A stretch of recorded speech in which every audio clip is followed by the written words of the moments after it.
Hi. Yo. Yo, yo. Hi. Typhoon. Me and Luca are star-crossed lovers. Yeah, my friend. I don't know. Hi, Rian. Oh, yeah. Yes, bro. Puta madre. Puta madre. Puta madre. Amelie. Say hi. Sophia. Steph. Right, Sophia. The bad thing is you're saying this is a nudist beach and then just continuing to look at the naked people. Okay, he's coming.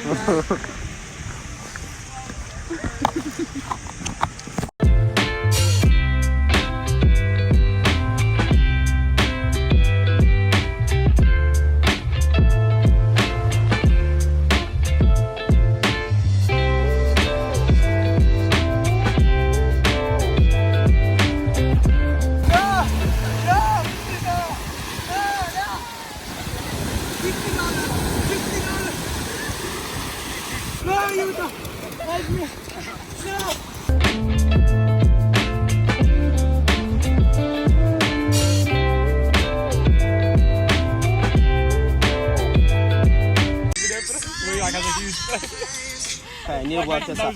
Just keep playing that. Every night. Yeah, and then he like has to get new. I'm like, why is he trying to fish? Have you seen this new video? For falling.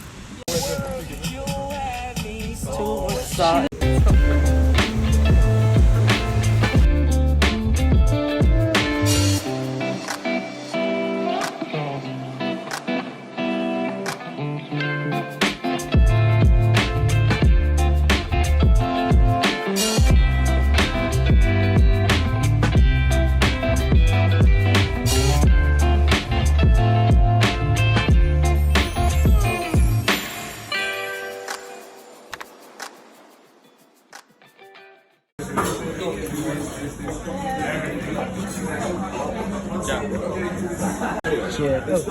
Shit. That is fire.